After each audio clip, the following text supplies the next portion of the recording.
Welcome to Healthy Lifestyle. I'm Lori Anne.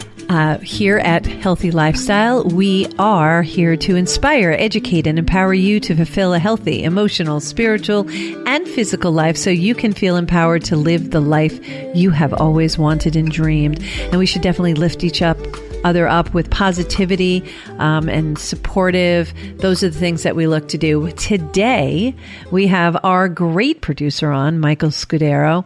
He is the host of Yapping Yankees. And if anybody knows anything about me, I am a Yankee fan. I actually have these really cool shoes. I have to post a picture of them, Michael. But welcome to the show, Michael. How are you? Thank you, Lori Anne. I'm good. It's a little jarring to be a guest on the show while I'm also multitasking with the board back here, but a welcome surprise, and I'm very glad to actually be a guest on the show after producing you for the last year and a half. Oh my gosh, and you're so wonderful, and thank you for producing us. I can't believe it's been a year and a half. That's amazing. The time flies. It really does, and you make it easy. You're really good. You're really good at what you do in the engineering booth.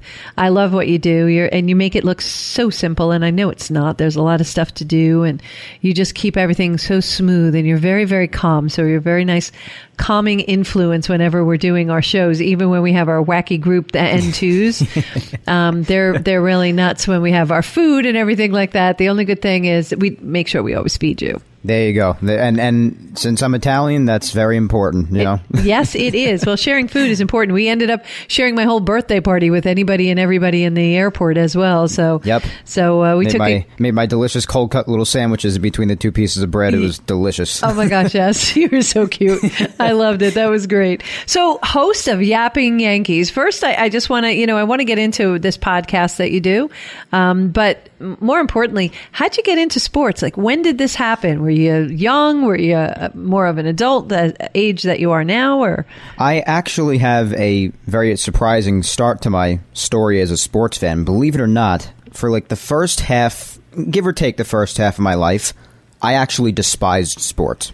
Okay. I hated them. Why? I just thought they were stupid. Like, okay. I didn't see the point in them, which, given how big of a sports fan I turned out to be, is just completely outrageous. I can't believe there actually was a time in my life that I hated sports. Wow. It's unimaginable for me, but it's true. I hated sports.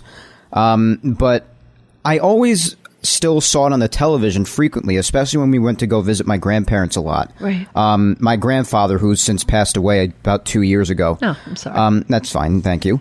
He was a diehard Mets fan. Oh. And before that was a Brooklyn Dodgers fan. Of course. So, makes sense. Anything but Yankees. So, any Dodger fan would be anything but Yankees. Exactly. Yes, and yes. Even the New York Giants from back then too. Most of them went to the Mets side when they came around. And Gotcha. that's cool. But So my grandfather frequently, whenever we went to go see him, and my grandmother, who's still alive, but she has no use for sports, but when he was around, he used to always have the Mets on. Okay. In my childhood, and I used to watch it with him even when I didn't like it because it was what was on the television. So I've seen baseball for most of my life, even though when my grandfather used to have it on the television when we went to go visit them, I wasn't a big fan of it. But as the years went on, I actually was also taken to baseball games with my dad and my grandfather. My grandfather was my dad's father, so in the family, in the same side of the family. Gotcha. My dad used to get season tickets for the Mets in his company, so he used to take me to Met games when I was very young with my grandfather, and I didn't like it. Went to Shea Stadium a bunch of times, and I wasn't into it. Apparently, as a little kid, my dad used to always tell me that I wanted to leave by like the fourth inning. Okay. Even if we used to have seats in like foul territory right above the dugout, I wanted to leave in like the fifth inning. Oh my gosh. My dad wanted to rip my hair out, rightfully so. So he tried to do different things to invite my friends to maybe make it an even funnier experience for me. Just try to have more fun, but I just wasn't into it. So more years passed, and when I was about 10 years old. It was like 2007, like the end of 2007. Gotcha. My dad gets offered 2 Yankee tickets. I'd never been to Yankee Stadium at the time, and this was the second to last year that the old stadium was up. Oh, sure. Yeah, I was in the old stadium and the new stadium. I love it. Right. So I did get to see the old stadium at the very end of its time. So my dad took the tickets. He was like, oh, well, I guess I'll ask Michael to go, see if anything changes after, because a few years passed since he took me to that last Met game, because eventually he just gave up. So when he got the 2 Yankee tickets, he was like, all right, let's take a chance. So we went to Yankee Stadium, the old one, at the end of 2007. And I remember feeling this way, but my dad has an even funnier description of it. But when we walked into Yankee Stadium, the old one, it was as if I walked through the gates of heaven. Like, I was just taken aback by it so much. I couldn't believe what was in front of me. What part? Was it that entrance with all the pictures all the way down the side? Yeah, it's breathtaking, right? Exactly. Yeah. The look of the stadium, the style of the stadium, the history. It's like you can feel the history of like the last 80 to 90 years when you walked into that stadium. Right. Even though it was renovated in the 70s, it was changed somewhat, but still, you felt all the history of the Yankees nonetheless. And from that day forward, I just became a baseball fan, started to watch it in the later part of 2007 into 2008. I was a fan all throughout 2008. And then when the Yankees won in 2009, I exploded as a Yankee fan. I was already a big fan before that, but then went full-on diehard at that point. And that was about 12, 13 years ago, and the rest is history. Wow, that is really a great story.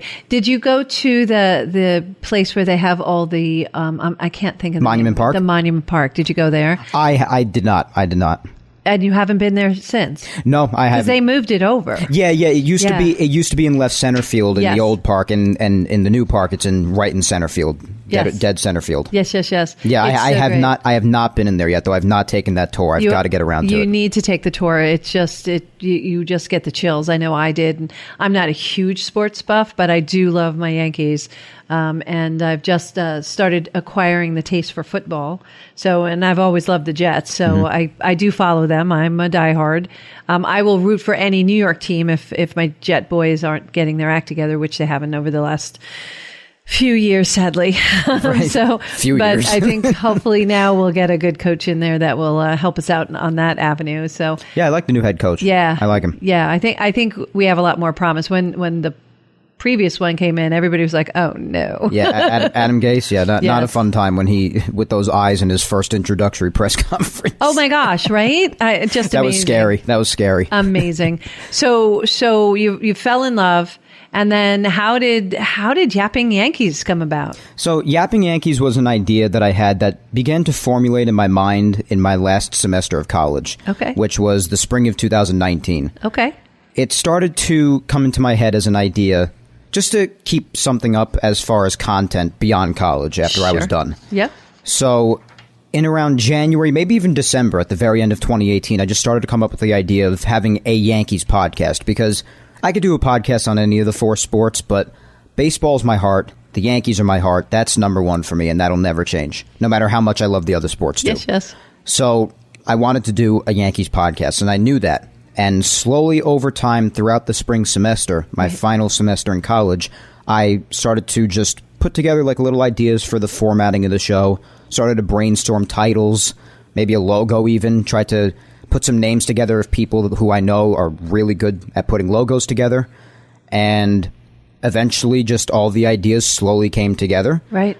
As they do. Yep, over time, just as I wanted it to. So it was an idea that was fermenting in my head over the course of many months in my last semester. And then it came to the point that when I had graduated college, it was ready to take off by then. And a matter of maybe like 3 weeks after I graduated, it was already off the ground, and episode 1 was already done. Wow. So I started it right away. That's amazing. And I know, like, in the second half, I really want to talk more about topics and things that you're talking about during the show.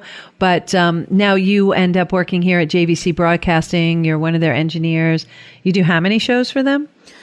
Oh, boy. Yours, I do the midday show, Your Island, with Tom Scudiero. Sure, Love Tommy's, Tom. Yep. Yeah. I work with him. That's my main responsibility throughout every day, because it's 5 days a week. Right. Do his show, your show, Will You Trust Me with Valerie Shivers, DDI on autism. I used to do a show, Community Connection. I used to do, I still do a show with Sarah Anchor, the Senior Spotlight. I do it with Sarah Anchor. Used to do Supervisor Spotlight with Angie Carpenter. Nonprofit, the Nonprofit Voice, that airs on Saturday as well. Sure. I used to do Ray Manzoni, Guaranteed Sold, but Ray is no longer with us. Right. So just a whole variety of shows. Yeah. When I first started here, I was responsible for at least 8 or 9 shows, and now it's around the same number with the exception of maybe 1 or 2 of them. Gotcha. So yeah, a lot of shows. And that's normal in radio, is that they move them in and out so that there's a continuum and lots of different topics so that people really continue to listen into the JVC system. So Michael John is really just so magnanimous when it comes to things like this. So. Yeah, he does a great job with serving the community with a variety of shows that hit on just a ton of different topics. Without a doubt. Now, you had 2 sports talk radio shows? Yeah, in my days in college, and that's why after I finished in college, I wanted to keep the content going with a podcast, the Yapping Yankees podcast. But while I was in college, I was doing content as well with 2 sports talk shows. One I did by myself. It was called All Things Sports, a 1-hour solo sports talk show live. Wow. So it was a lot of fun with maybe about 1 or 2 commercial breaks mixed in, but just straight talking, all the sports. I talked baseball, football, basketball, hockey. I even incorporated WWE because I'm a wrestling fan too. Oh, cool. So, of course you are. So I did that show and also... snap you like a twig. Hey, I was a black belt. I could fight. No doubt. No doubt. But yeah, those guys in WWE... You still are a black belt. Those guys in WWE, they'd probably just throw me over the top rope. You're right. Seriously. So after they stopped laughing, going serious? Yeah, exactly. But and you did play-by-play broadcasting for Five Towns College, right? Yeah, for their basketball games. Yeah. So my radio shows were on the radio station for Five Towns, which is called WFTU. Yep. So I did the 2 sports talk shows on WFTU, and I also broadcast the school's basketball games, the college basketball games. During the basketball season, I did play-by-play commentating and color commentating as well. And the second sports talk show that I actually did was also alongside one of my best of friends in my life, still to this day, that I met when I first started at Five Towns back in 2015. And he is the main manager of WFTU, was when I was there. I was his assistant manager, and he's still there. His name is Matt O'Leary. Matt's an awesome guy. We disagree on our sports teams on almost every sport, so that made for a very fun dynamic on our show. Yeah. So that was a 1-hour live sports talk show, too. And that was just exclusively New York sports, and it was a ton of fun. That was called Big Apple Banter. Oh, nice. Yeah, so All Things Sports, my solo show, and Big Apple Banter, my show that I co-hosted with Matt, was a lot of fun. And we had an awesome dynamic between that show, me with my solo show, and also being the manager and assistant managers of the radio station there as well. Just amazing. So you've been doing it for a long time, and when you're setting up your Yankees podcast, what topics did you want to cover? Like what was your goal? So the goal was honestly to just talk about anything and everything going on with the Yankees at any given time. Depending on the time of the year, even during the off season, I always come up with topics to talk about when there's nothing going on, whether it's rumors or anything. I don't like to delve too deep into rumors. because that'll just make you nuts. Because a great many of them are not even going to happen. Right. So, but even during the off season, I come up with a variety of topics to talk about. Who you expect to have a great comeback next year. Or what do you think they'll do with this department as far as the starting rotation or the bullpen? Who do you like out in the market? Just topics like that. Or even talk about history, maybe. Who's your favorite coach so far of the Yankees since you've been following them? Like manager? Yeah, manager. In my time as a fan, definitely Joe Torre. Yeah. I love Joe Torre. Yeah, he was so chill. He was the manager when I was just becoming a baseball fan and became a diehard Yankee fan. That was the end of his time in 2007. And then Joe Girardi came in 2008, and his last season was 2017. I like Joe Girardi. He was fine. And Aaron Boone, it sort of depends on the day, but I like him. He's fine. Okay. And who's your favorite player? Of all time or right now?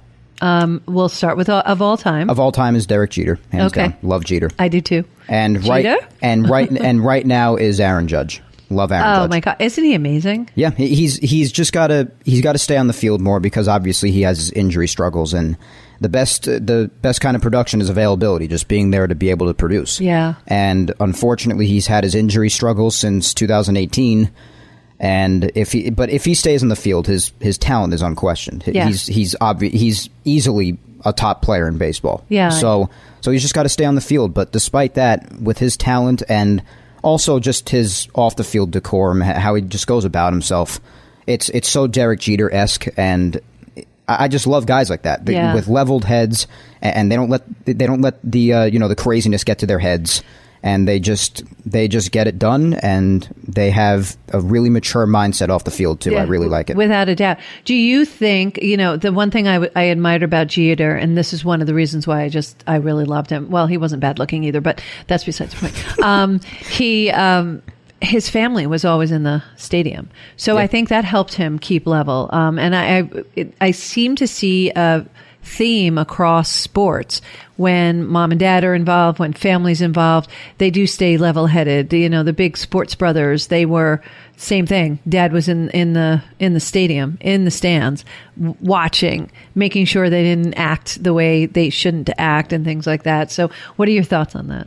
Yeah, I would agree with that. Almost any big game, basically every big game that you see, there's at least one camera shot that pans to Jeter's parents when you talk about the days of Derek Jeter playing, whether it was him passing Lou Gehrig for the most hits in Yankee history of any Yankee, him getting his 3,000th hit, any World Series game. Right. So, yeah, I would agree with that. I definitely would. And it's important to have your family there to support you in your endeavors. It really is. And I think that keeps us all grounded when your family's surrounding you, and it doesn't let the ego get ahead of it. And I think those people, even I know many people don't enjoy Tom Brady, but I have great respect for him because he really sent a message back to the Patriots, and it was like, it was him.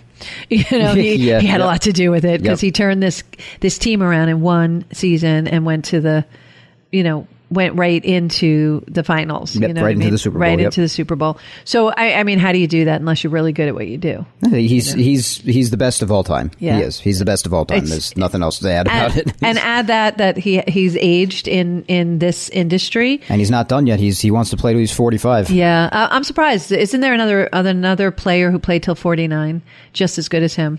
I can't think of his name. Yeah, it's escaping me right now. Yeah. But some of the best quarterbacks of all time, Joe Montana, Dan Marino. Yeah, so there have been great quarterbacks in history, and even the one right now who people are expecting to really have the torch passed off to him after Brady's done is Pat Mahomes. Yep. Chiefs. So, but Brady just beat him. So, but right now, as of this moment, Brady is, in my opinion, he's proven that he's the best to ever do it. I totally agree. And I think... As crazy as it makes me to admit that, it's true. I understand. It's really hard because after a while, it's just annoying that he wins all the time. It's like, can you let somebody else win? But you got to give credit where credit's due. You do. You really do. And his team was like really close knit. And I love the way he is the epitome of a leader. And he takes his team where it needs to go. And he really turns everybody on his team into great players, as far as I'm concerned, because they play as a team. Right. They don't play singular. Something I look forward to my Jets doing instead of showboating all the time is maybe we should play as a team. It is a team sport, so I'd like to see them do that. Yep. And a little less dancing in the sidelines. But hey, that's just me. I'm like, behave. Where's your mother? I got to talk to her. It's amazing. And Pat Mahomes, oh my God. He's 24 years old, 25 years old, and he is amazing. He has like 5 people tearing at him, and he's calm as can be. And he holds that ball to the last minute. One of the throws I saw him do during, I think it was one of the games before the Super Bowl, and he was being tackled. He was on his side, and he threw the ball, and it was perfectly thrown as he was going down. I mean, you have to be good at what you do to be able to do that. And it was beautiful, and it landed. And I felt bad for him in the Super Bowl because his offensive line and his defense, especially, just getting smacked with penalty after penalty after penalty. Oh, some of them weren't right. Some of them weren't right either, but they were bad calls. But still, they had a great many of them nonetheless. Yes. And his team just didn't show up for him. And you saw how hard he was fighting, but he was all alone out there. Yeah. So I felt bad for him. Yeah. They fell apart, which was unfortunate because the game before, that defense was unstoppable. Yeah. Something happened. Something rewired on them, and it just didn't work. And that's how that's how it works in sports. Yep. So, a few different changes, maybe a couple extra hours sleep, they might have looked like a totally different team. So, who knows? And you can only do so much, but he was in there. He was in it and he was trying. No, but you could see his frustration level as the game progressed. Absolutely. So 100%. I felt for him. I really did. You're listening to Healthy Lifestyle with Lori Anne. I am Lori Anne, and we will be right back with Michael. We'll have more discussions about Yapping Yankees and this great host of this podcast. I'm really looking forward to speaking more about it. Stay tuned.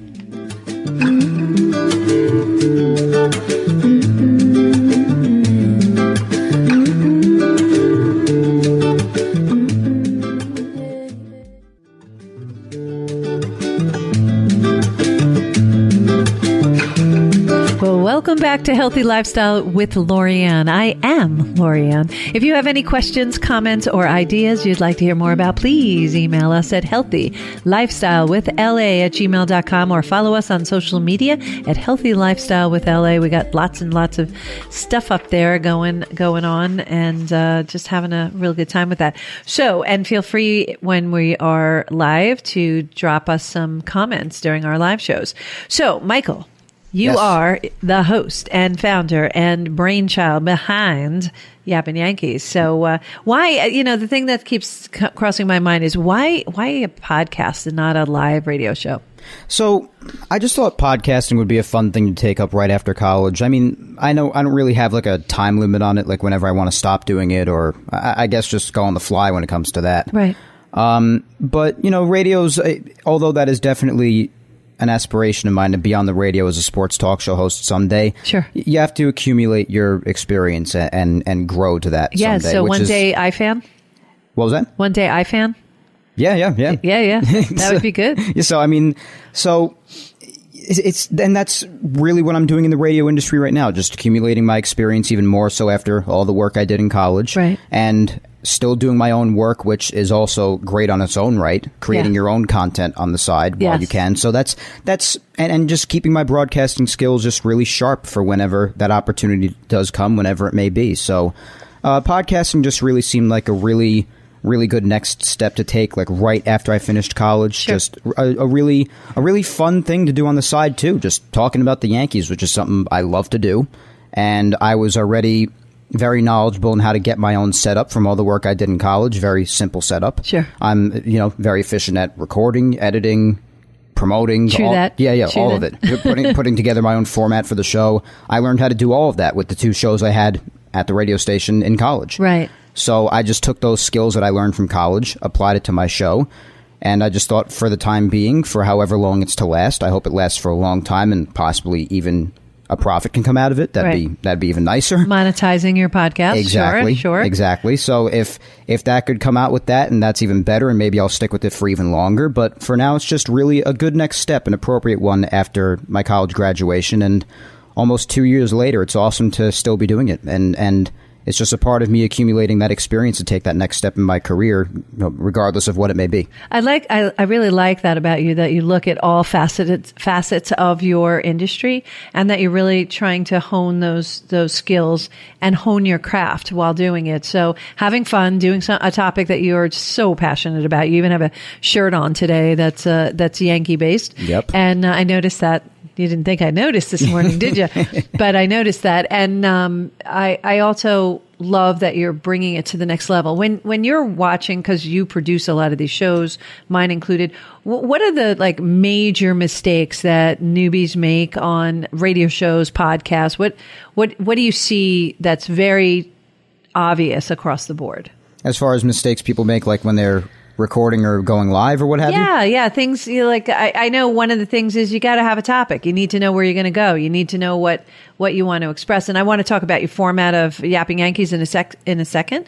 But what do you see as the most common error that people make doing this, be it live or be it podcasting? From the time in my mentoring in college that I saw when it came to other people doing shows and and I guess sometimes, but people, this radio station here, people are much more efficient at it. But when people come here at new shows, sometimes they experience some like rookie struggles per se, and that's fine. We all go through it. Exactly. When you get on the radio for the first time, you do anything broadcasting wise, you're going to have some difficulty in some areas. It's only natural. You know what I learned?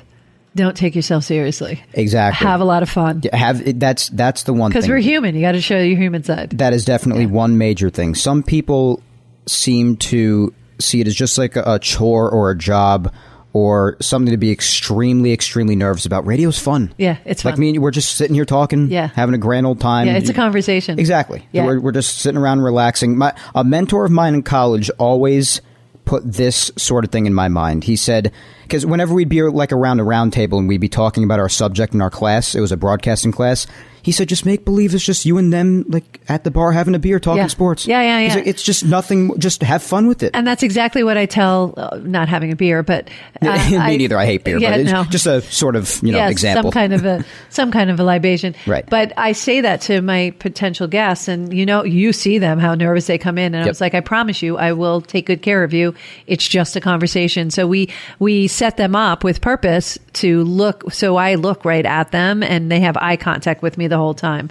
So that allows them to be conversational. And every time, what do you hear at the end? Oh, that wasn't bad, right? No, a lot of them walk out of here saying they had a blast. Yeah. And we do have fun. And that's why I do the pre-interview work that I do, and like you do, I'm sure. So what is the format of Yapping Yankees? And you're on Facebook, you're on Instagram, you are on YouTube, right? And we really want to get those YouTube followers up. Yes. The platforms it's available on are YouTube, Apple Podcasts, Spotify, and SoundCloud. Right. I push YouTube a lot because YouTube is just such a massive listener platform or viewing platform. Yeah. Just anybody wants to look up something or find something, where do they go? They go to YouTube. Yeah. So it was really important for me to get on there.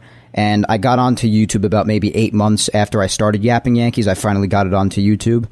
I'm up to almost 300 subscribers on there right now, and there's a really cool policy on YouTube that if you make it to 1,000 subscribers and this thing called watch hours, like 4,000 of those, then you have an opportunity to be monetized. Nice. So I'm really pushing YouTube for that reason, and also just because it's such a common platform that people use. Yeah. YouTube's just so massive. So it's on all those four, YouTube specifically. And you know why I like the YouTube as well, is I can listen to podcast after podcast after podcast. Exactly. So you know how you binge watch like Hulu and Netflix and things like that? I binge listen and sometimes watch YouTube channels. Yeah, just go to the channel and then and all the episodes and yours are there. Is audible. It's not video, right? Yeah, it's just audio. I want it to be like a true like podcast, like radio sort of a thing. Yeah. So that's really how I want it to be.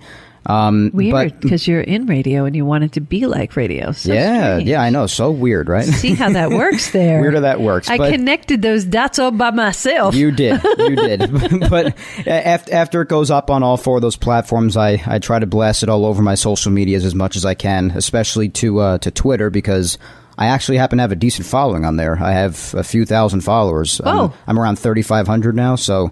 That's really awesome. A lot of fun on Twitter. A lot of cool interaction on there. But I also blast it out to Facebook, to Instagram, and just really push to have it seen. I get at least a few hundred listeners on every episode, which is a fine base to have. That's a really nice base. Yeah, it really is. And the consistency is important, and you have that consistency on your podcast. Where do you get your topics from? And so walk us through the format of it. So when I was first formulating a plan for Yapping Yankees, as far as the structure of the show, I definitely wanted to start out with like an intro, welcome to them to whatever episode, say my name, the host, because of course, who the hell is doing the show? They want to know who's doing the show. Yes. Just map them out, remind them to follow me on social medias and where the podcast is available on, and blah, blah, blah, all of that. I also actually give shout-outs at the beginning of each episode to these big baseball platforms that have made themselves pretty known over social media, that actually like retweet and just share around my shows whenever they come out, the new episodes and everything. And to show appreciation from them doing that, just like helping to spread the word about the show, I actually shout out like maybe a little like, I don't know, like 3-sentence little liner thing, a little shout out that I do for each platform at the beginning of each show. Nice. Just to show my appreciation for that. Yeah, that's a good thing to do. Yeah. And then I set the table for the show in the introduction. I have a social media interaction segment where I'll either post a poll, an open-ended question, or just do a Q&A on Twitter and Instagram. I'll do that on. Nice. I have a new episode that comes out every Sunday, which is also when I tape and edit and release it, of course. And I do the social media interaction segments on Saturday. I post those on my Twitter and Instagram accounts. Lots of people interact with that. On any given question I give out, whether it be a poll or open-ended question again, or if they submit questions to me, if it's to be a Q&A, and I answer them all. I give my opinion on the question, and I give shout-outs to the people who interact with the segment and reply and or give questions. I shout out their handles, whether it be on Instagram or Twitter. Right. I read out their response.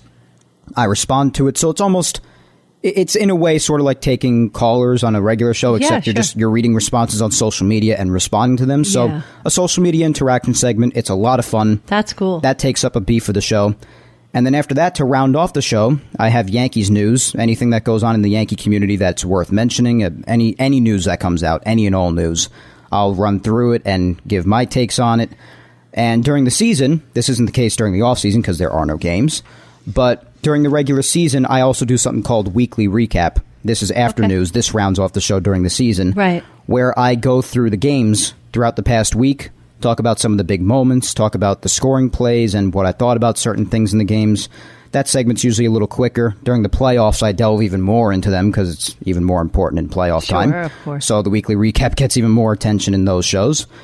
And the episodes usually come out to be, I don't know, it's safe to say anywhere from like 50 minutes to an hour and 5. Nice. If it's like a show where the Yankees get eliminated from the playoffs and I have an absolute meltdown, it'll probably be about an hour and a half. But I know the taping of my show is always so sad after those days. I know.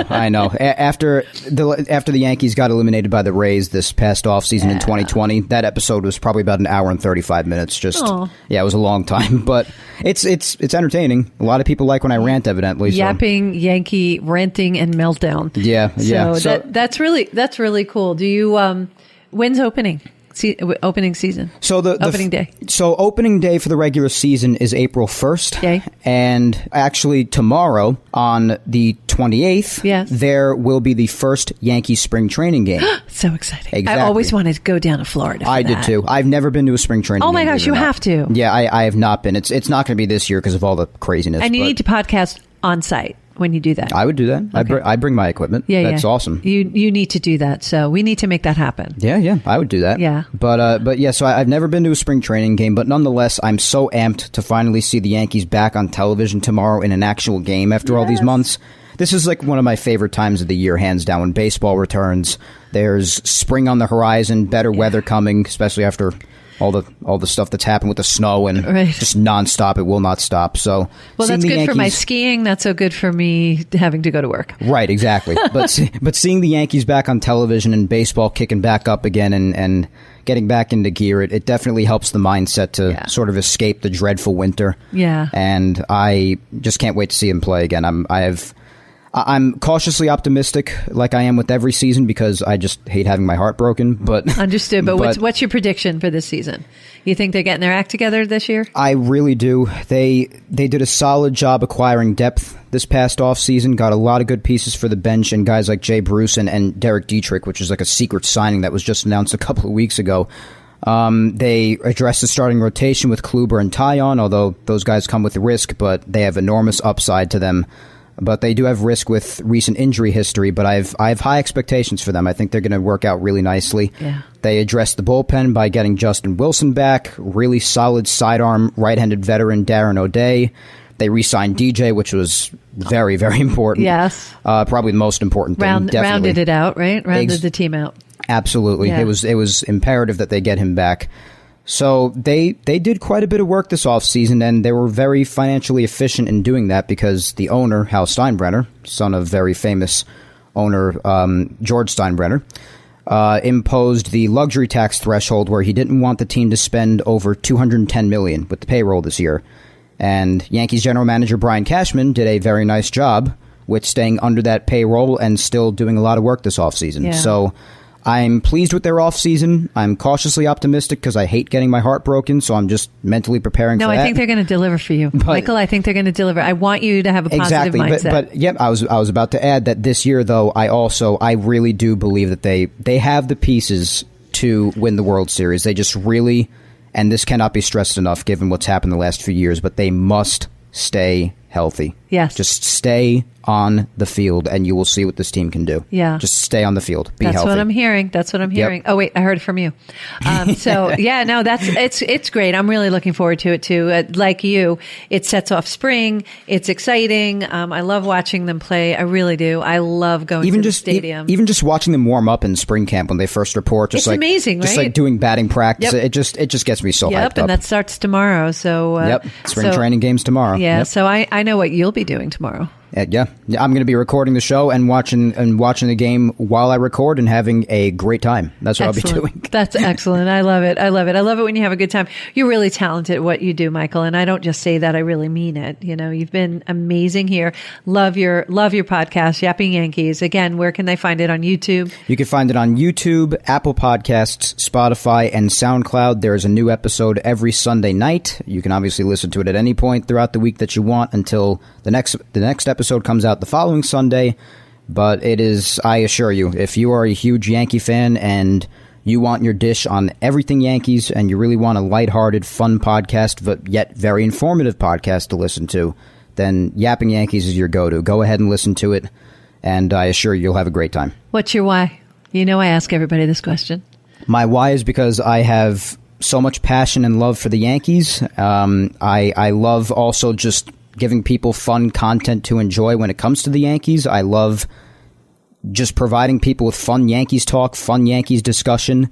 There are a lot of people out there that do shows that, you know, they put out false information or they're not really just like up to par with it. Exactly. And it's really important to just have a great time with it. I have so much fun with Yapping Yankees. The second you listen to it, you should get that impression.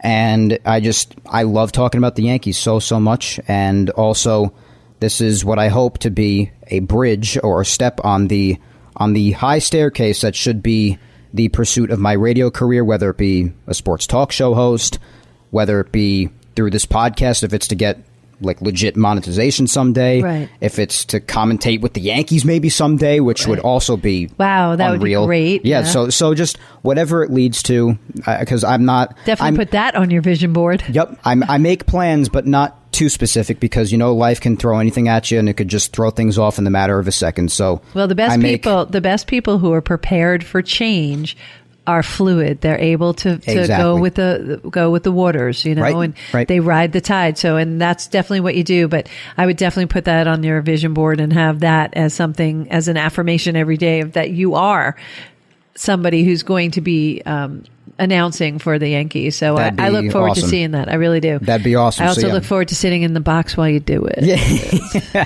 Wait, did I just put that in there? No, I'll get you in there. But yeah, so that's my plan. It's general planning, but not too in depth because of course if something happens in life and it gets totally derailed, then you're like, oh my God, what do I do now? So just planning, but not too in depth necessarily. So let me just get a qualification here. So Yapping Yankees higher or lower than Italy?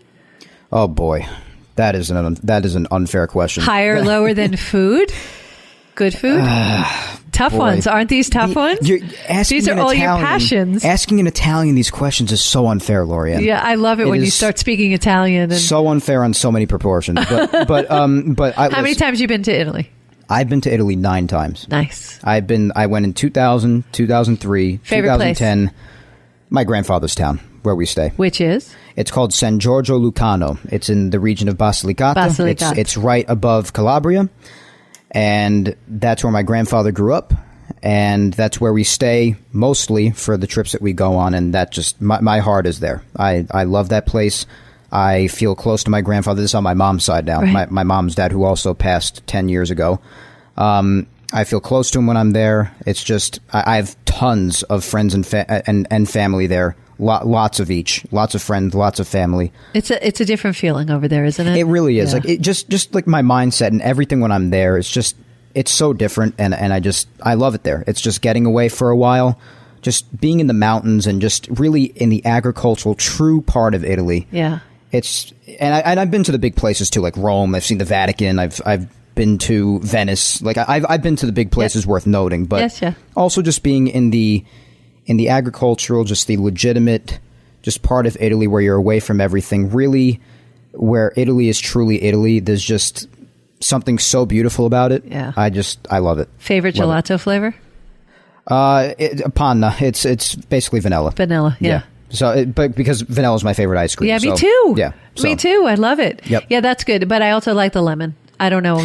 Oh my gosh. Oh, but I got to be honest with you. Even ice cream flavors here that I don't like, I like it with gelato because gelato is just they process their milk so differently over there. There's something so different and delicious about it. It's just amazing. So Italy's just an amazing place. I love how they eat. I totally agree with you. But follow Michael on Yapping Yankees. Make sure you check him out on YouTube.